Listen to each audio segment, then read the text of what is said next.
কোন মাজারে জিয়ারতে যাইয়া ওই মাজারের আল্লাহর ওলির কবরের সাথে মাজারের সাথে ঘষাঘষি ডুসাডুসি কইরো না, ঘষাঘষি ডুসাডুসি কইরো না। তোমার ওলি দুনিয়া থাকতে যেমন তুমি ঘষাঘষি করার সাহস পেতে না, আদবের সাথে দাঁড়ায় থাকতে। বেচারা কো আমার লাউ জ্বালাই লিছি, কেমনে জ্বলছি, কমুক বাইসারে চাইছি, বদনজর কথা না। আমার গাভী দুধ দিত, এখন দেন লাতি মারে, মুখে দেখছে মানে বদ নজর লাগছে। আবার নেক নজরেই আপনার কোন তাকাইলে যদি ফসল নষ্ট হয়, তাকাইলে যদি বেচারার পেট খারাপ হয়, তাকাইলে যদি গরুর দুধ দেওয়া বন্ধ হয়, তাহলে ওলি আল্লাহ তাকাইলে খারাপ ভালো হতে পারে। কথা বলেন না? তাকাইলে ভালো হতে পারে কিনা? পারে বাবাজি, পারে। এক আল্লাহর ওলি পানির মধ্যে ফু দিছে, দেখ বেচারা কোজোর লবণও দিলেন না, চিনিও দিলেন না। এটা কি খাব, এটা কি এটার মধ্যে কি অ্যাকশন হইব? উনি তার একটা গালি মারছে, গালি দেওয়া মারতুই হে বেটার চোখ মুখ লাল হয়ে গেছে। উনি কো তোমার তো আমি বাড়িও দিলাম না, কিলো দিলাম না, চোখ মুখ লাল হইল কেন? আমার যে গালি দিছেন এটা আমার দেহে অ্যাকশন করছে। উনি কয় গালি যদি দেহে অ্যাকশন করে, আল্লাহর কালামা পানিতে অ্যাকশন করে। কথা কনা খারাপ যদি অ্যাকশন করে, ভালোটা করে কিনা? ওই এক ব্যক্তি পানি নিয়ে যায়, কইটা কি খাইতাম, বেটা ফুকুরও ফালাই দিছে। ফালানো মারতে দেখি ফুকুরে আগুন ধরে গেছে। পুকুরে কি পাগল দৌড়ে কয় ফুকুরে আগুন লাগছে রে। মানুষকে আর পাগল আর পথে ফুকুরে আগুন লাগে। মানুষের দেখে ঠিকই ফুকুরে আগুন লাগছে। তুই কুই বিয়াদবি করছ? একজন অলির কাছে পানি আনছিলাম, ভাবছি কি পানি দিছি, ফেলে দিছিলাম। তাড়াতাড়ি যা। ও ওনার কাছে আবার পানি এনে যখন পুকুরে দিছে, আগুন নিয়েছে। আল্লাহর কালামে পবিত্র জবানের অ্যাকশন আছে কিনা? যেরকম আছে কিনা? আমার বানের বাবাজি, আমার গাউসে বাপ যখন তাকাইছে, ওই চোর বাবাজি আল্লাহর ওলি হয়ে গেছে। আল্লাহু আকবার বলেন না? গাউসে পাখির নাম ধরিলে আল্লাহ পাওয়া যায় জোরে। গাউসে পাখির, গাউসে পাখির নাম জপিলে পাগল কান্দিস নায়ার গাছ তলায়, কান্দিস নায়ার। গাউসে পাখির নাম জপিলে আল্লাহ পাওয়া যায় জোরে। গাউসে পাখির, আমার গাউসে পাখির এমনি নিশানা, চোরকে ধরে কুতুব বানা। আমার গাউসে পাখির এমনি নিশানা, চোরকে ধরে কুতুব বানা। মুর্দা মানুষ জিন্দা করে হাতের ইশারায়, মুর্দা মানুষ জিন্দা করে হাতের ইশারায়। গাউসে পাখির নাম জপিলে আল্লাহ পাওয়া যায় জোরে। গাউসে পাখি, পাগল কান্দিস নায়ার গাছ তলায়, কান্দিস নায়ার গাছ তলায়। গাউসে পাখির নাম জপিলে আল্লাহ পাওয়া যায় জোরে। গাউসে পাখির নাম জপিলে। আমার বানের বাড়ি গাউসে পাক আব্দুল কাদের জিলানী, যিনি ওলিদের ওলি। কথা বলেন ঠিক না? যিনি সমস্ত ওলিদের ওলি, জিনার পা সব ওলিদের কাঁধে। কথা বলেন ঠিক না?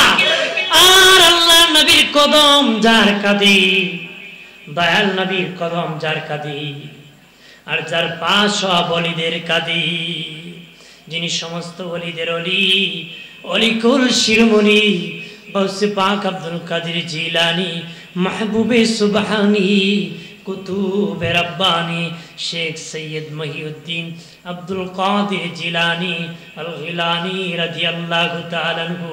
আমার গাউসে পাক বাবাজি খাদেম বলি ওযু বানাইতেছি, গাউসে পাক ওযু বানাইতেছি, ওযু শেষে স্প্রেনের দিকে এক কুলি পানি নিক্ষেপ করে দিয়েছে, স্প্রেনের দিকে এক কুলি পানি নিক্ষেপ করেছে।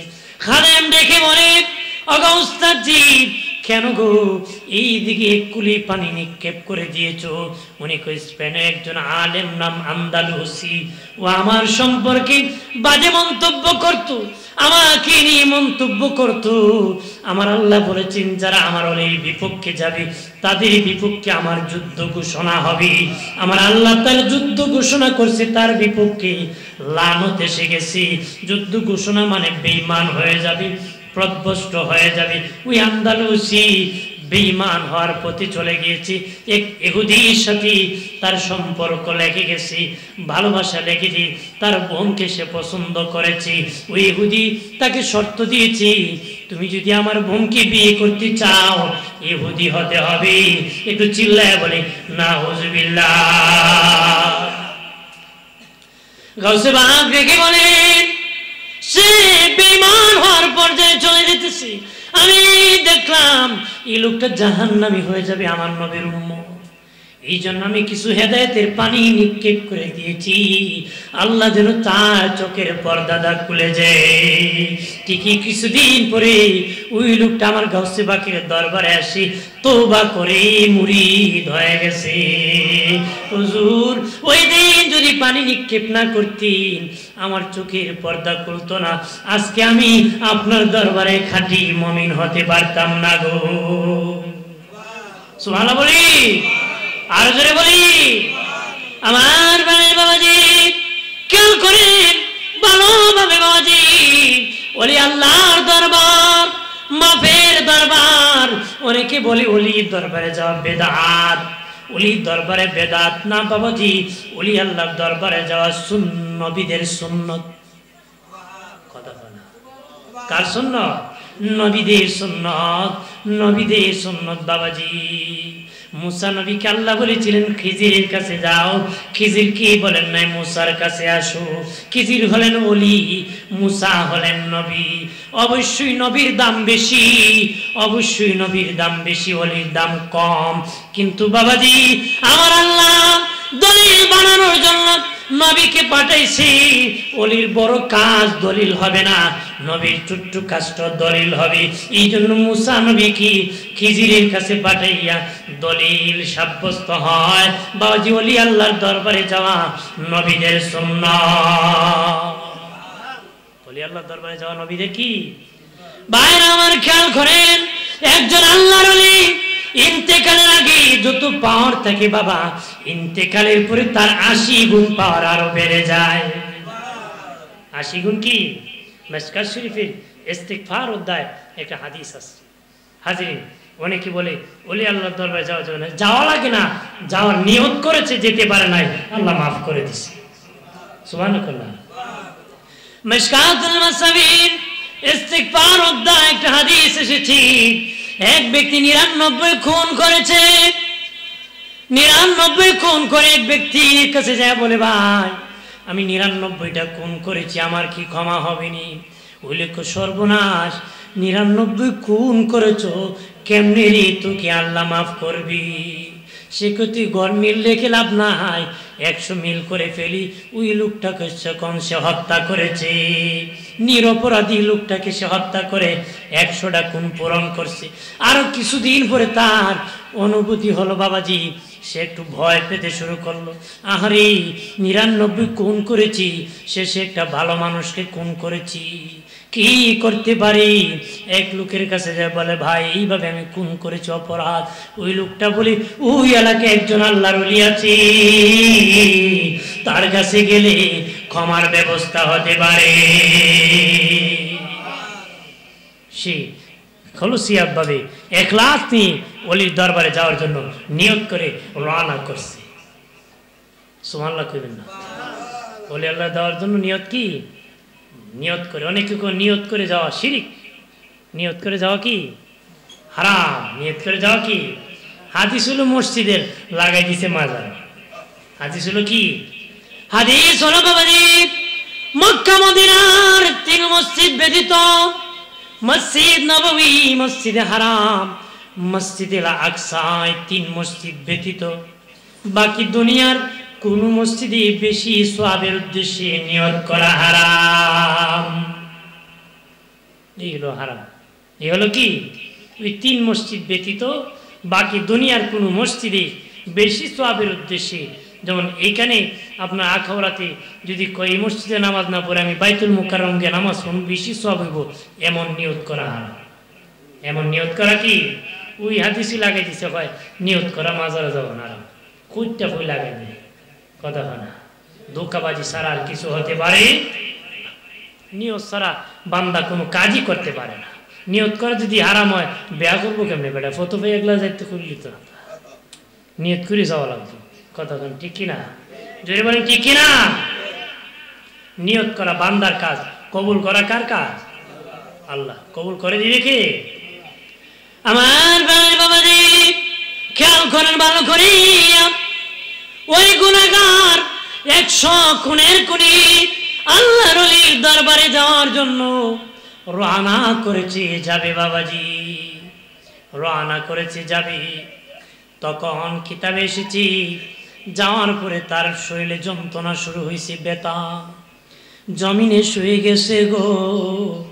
সে বুঝতে পেরেছে আর পৃথিবীতে বাঁচবে না, ইন্তেকাল হয়ে যাবে। আল্লাহর ওলির বাড়ির দিকে তার চেহারার সিনা দিয়ে শুয়ে গেছে। সুবহানাল্লাহ। আল্লাহর ওলির বাড়ির দিকে বাবাজি তার সিনার চেহারা দিয়ে শুয়ে গেছে। মালাকুল মউত আসিয়া রূহ কবজ করে ফেলছে, রূহ নিয়ে টানাটানি শুরু হয়ে গেছে। বাবাজি দুজকের ফেরেশতা বলে দুজকে নিয়ে যাবে, জান্নাতের ফেরেশতা বলে জান্নাতে নিয়ে যাবে, টানা হেসরা শুরু হয়েছে।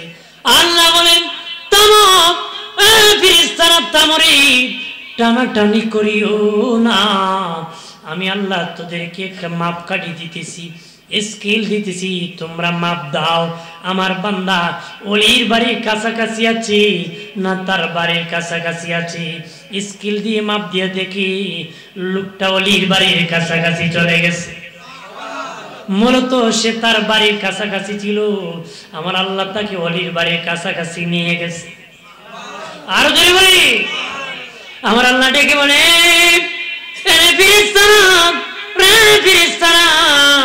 আমার বান্দা যেহেতু ওলির বাড়ি যাওয়ার জন্য নিয়ত করেছে, যেতে যেতে যেতে ওলির বাড়ির কাছাকাছি চলে গিয়েছে, আমি আল্লাহ তার 100 গুণ তো মাফ করে দিয়েছি, জীবনে আরো যত গুনাহ আছে তারে মাফ করে আমি আল্লাহ তারে জান্নাতের মেহমান বানাইছি। আল্লাহ দরবারে গেলে এর উসিলায় ক্ষমা পাওয়া যায়, কথা কোন ঠিক কিনা? বাজি উসিলা নেওয়া জায়েজ, উসিলা নেওয়া কি? উসিলা নেওয়া জায়েজ। ওলি আল্লাহর দরবারে যাইয়ে যদি বলেন আল্লাহ আল্লাহর ওলির দরবারে এসেছি, আমার দোয়া মুনাজাত কবুল করো, এটা জায়েজ আছে। বুখারী শরীফের মধ্যে এসেছি 3 বন্ধু রাস্তা দিয়ে যায়, যেতে যেতে হঠাৎ করে বৃষ্টি এসে যায়, আশ্রয় নেওয়ার মতন কোনো জায়গা নাই। 3 বন্ধু পাহাড়ে উঠিয়া উসিলা নেওয়াতে জায়েজ আছে, এটা বোঝানোর জন্য বলতেছি। আমাদেরকে অনেক বলে উসিলা নেওয়া নাকি শিরিক হয়ে যাবে, হারাম হয়ে যাবে, জাহান্নামী হয়ে যাবে। বাবাজি 3 বন্ধু আশ্রয় নেওয়ার জন্য একটা গুহার ভিতর ঢুকে যায়, একটা পাথর আসিয়া গুহার মুখ বন্ধ করে দেয়। 3 বন্ধু গুহার ভিতর আটকা পড়ে যায়, বিপদে পড়ে যায়। এক বন্ধু আর এক বন্ধুরে বন্ধুরে এমন জায়গায় ধরা পড়েছি পৃথিবীর কেউ রক্ষা করতে পারবে না রে, আল্লাহ যদি দয়া না করি পৃথিবীর কেউ আমাদেরকে বাঁচাতে পারবে না রে। আল্লাহ যদি উদ্ধার না করে পৃথিবীর কেউ উদ্ধার করতে। এক বন্ধু আর এক বন্ধুরে ডেকে বলে, রে বন্ধু দেখ জীবনে কোনো ভালো কাজ নেই করছো, ওই ভালো কাজের উসিলা নি আল্লাহর কাছে দোয়া কর, আমার আল্লাহ হয়তো এই বিপদ থেকে মুক্তি দিতে পারে। আর যদি বলি বাজি আব্দুল্লাহ ইবনে ওমর থেকে হাদিস বর্ণিত, বাজি উনি বলেন এক বন্ধু বলতেছে, আল্লাহ গো ও আল্লাহ আমি গরিব মানুষ, প্রতিদিন ছাগল রাখতাম, প্রতিদিন ছাগল রাখতাম, বিকালবেলা বাড়ি ফিরতাম, বাড়ি ফিরিয়া ছাগলের দুধ দহন করতাম, সর্বপ্রথম আমার মা বাবারে খাওয়াইতাম, তারপর আমি আমার বাচ্চাদেরকে খাওয়াইতাম, তারপরে আমি আর আমার বিবি খাইতাম। একদিন বাড়ি যেতে দেরি হয়ে যায়, আমি যেদিকে দুধ দহন করে আমার মা বাবা ঘুমায় পড়েছে। আমি কিন্তু আমার মা বাবাকে না খাওয়াইলে আমি কাউকে খাওয়াই না। ওই দিন আমার মা বাবা শুয়ে পড়েছে, আমার বাচ্চারা কান্না করেছে, আমি খাওয়াই নাই। ফজর যখন হয়ে গেছে, মা বাবা ঘুম থেকে উঠেছে, তাদেরকে খাওয়াইছি। তারপরে আমি আমার বাচ্চাদেরকে খাওয়াইছি, আমি আমার বিবি খাইছি। আল্লাহ গো, আমার এই মা বাবার সেবাটা, এই দিনের খেদমতটা যদি তোমার কাছে পছন্দ হয়ে থাকে, এর উসিলায় গুহা থেকে মুক্তি দাও। উসিলা নিয়ে দোয়া করছে, এই ভালো কাজের উসিলা নাকি দোয়া করছে। তাহলে উসিলা নিয়ে না যায়, ইমাম বুখারী তো আনছে। আল্লাহু আকবার বলেন না। দোয়া করতেছে, আল্লাহ ওই দিনের আমল তোমার দরবারে যদি পছন্দ হয়ে থাকে গো, এর উসিলায় মুক্তি দাও। আল্লাহু আকবার বলেন না। আল্লাহ বলেন, যাও ফেরেশতা, পাথরের 3 ভাগের 1 ভাগ সরাইয়া দাও। সুবহানাল্লাহ। দ্বিতীয় বন্ধু আল্লাহ, আমার ঘরে একটা লোক কাজ করত, প্রতিদিন সারাদিন কাজ করলে 1 পারাক চাল পাবি। সে সারাদিন কাজ করি আমাকে কমনি, আমার পাওনাটা আমাকে বুঝায় দাও। আমি মাপিয়া ঝুঁকিয়া তাকে 1 পারাক চাল দিয়ে দিলাম। আগের মুরব্বীরা বুঝবেন, 1 পারাক চাল দিয়ে দিলাম। সে কমনি রে মনিব, এখন এটা আমার দরকার নাই, 1 পারাক চাল তোমার কাছে আমি আমানত রাখলাম, যেদিন আমার দরকার সেদিন আমি নিয়ে যাব। আল্লাহ গো, অনেক দিন হয়ে যায় ওই গরিব লোকটা তার আমানত নেয় না। আমি দেখলাম চাল নষ্ট হয়ে যাবে, আমি বাজারে বিক্রি করে ছাগল কিনলাম, ছাগল বাড়তে বাড়তে গরু কিনলাম, গোয়ালঘর বানালাম, রাখলাম। বহুদিন পরে ওই আল্লাহর বান্দা, শেখ আল্লাহর বান্দা, বহুদিন আগে তোমার কাছে 1 পারাক চাল আমানত রেখেছিলাম, আমার আমানত আমার ফিরে দাও। কন্যা সুবহানাল্লাহ। আমি ডেকে বললাম, যা গোয়াল ঘরে যাইয়া গরু গোলা নিয়ে যা। আল্লাহু আকবার বলেন না। তখন ওই লোক ডেকে বলে, মনি ঠাট্টা করো কেন, মস্কারি করো কেন, আমি তো 1 পারাক চাল পাই, গরুগুলা কেন নিয়ে যাব? বলে, আল্লাহর কসম কি বলি রে, এটা তোর 1 পারাক চাল বিক্রি করে আমি গরু ছাগল কিনছি, বাড়তে বাড়তে গরু কিনছি, গোয়ালঘর বানাইছি, রাখাল রাখছি, এটা তোর সবগুলা নিয়ে যা। আল্লাহ গো, ইচ্ছা করলে আমি 1 পারাক চাল দিয়ে তার বিদায় দিতে পারতাম, না দিয়ে তার গোটা আমানতদারিতে বিদায় দিয়েছি। ওই আমানতদারিটা যদি তোমার কাছে পছন্দ হয় থাকে, এর উসিলা আমাকে মুক্তি দান করো। আমার আল্লাহ ডেকে বলেন, ফেরেশতারে পাথরের 2 ভাগের আরেক ভাগ সরাই দে। মারহাবা বলেন না।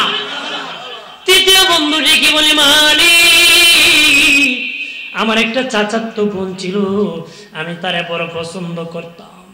সে একদিন আমার কাছে আসলো, 100 টাকা ধার নিবি। আমি বেবিচারের সত্যি তাকে 100 টাকা দিতে রাজি হয়ে গেলাম।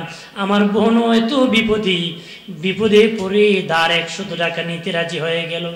অন্ধকার ঘরের মধ্যে বেবিচার করার জন্য যখন প্রবেশ করলাম অন্ধকার ঘরে, তখন আমার বোন বেঁকে বলে, ভাই আল্লাহকে ভয় করো, আল্লাহকে ভয় করো, যেই ঘরে কেউ নাই সেই ঘরে দেখে কে, ওহুয়া মাকুম আইনামা কুনতুম, আল্লাহকে তুমি যেখানে আমিও আছি সেখানে।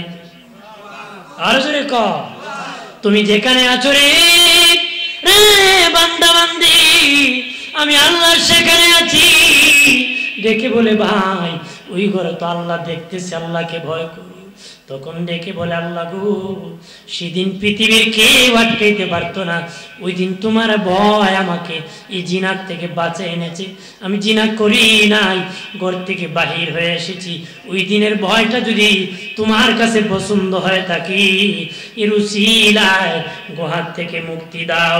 আল্লাহ বলেন, ফেরেশতা পাথরের বাকি অংশ সরায়া 3 বন্ধুরে হাতে ধরিয়া গুহার থেকে উঠায়া দাও। আর জোরে।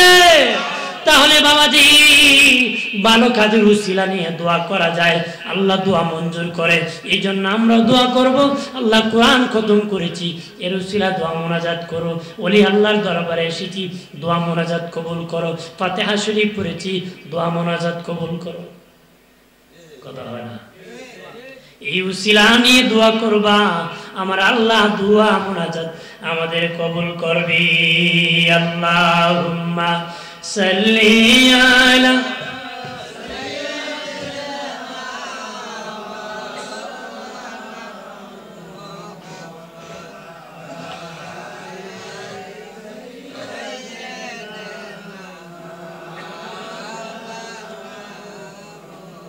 আর জোরে সুরে বলি আল্লাহুম্মা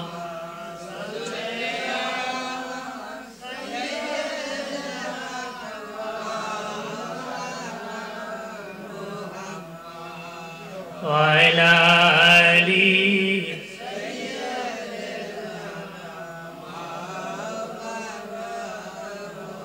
এ দুনিয়া পরে থাকবি, আমরা একদিন থাকবো না।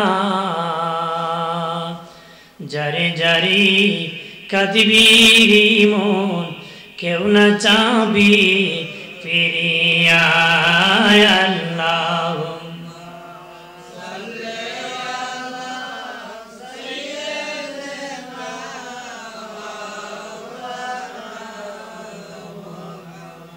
ওয়ালা আলি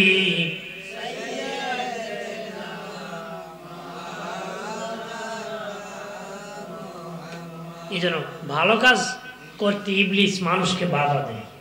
ইবলিস মানুষকে কি বাধা দেয়? ভালো কাজ করবেন ধোঁকা দিবে, খারাপ কাজ দিলে উৎসাহ দেয়। কথা বলা, কারণ ভালোর পিছনে খারাপ আছে, কিন্তু খারাপের পিছনে খারাপ আছে নাকি? শয়তান ভালো মানুষের পিছনে ঘুরে। শয়তান ভালো মানুষের পিছনে কি? শয়তান চায় মানুষকে দুযোগী বানাবে।